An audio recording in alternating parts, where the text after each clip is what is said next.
Hey guys, today I'm going to tell you how to make phone clone Samsung to Samsung. If you are using Samsung phones and now you want to make clones of your phones, let's see how can I do this. First of all, you must have to look for easy share in your phone.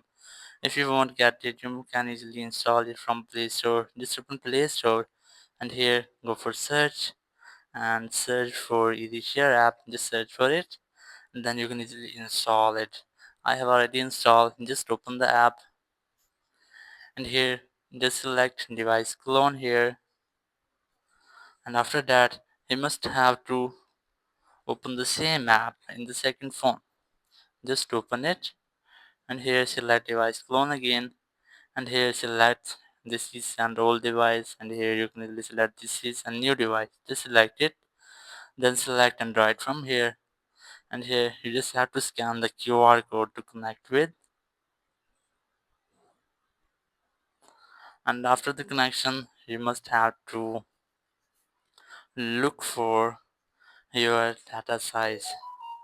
Here you can see that devices has been connected. Now here the data size of my phone, it is almost 1.51 GB, and after that just select next from here, then use your pin or fingerprint to verify, and then select start cloning to make clone of your phone. And after tap on this, you can easily make a clone of this phone to this. So that's how you can easily make Samsung to Samsung phone clones. Thank you very much for watching the video. Until next video, bye bye.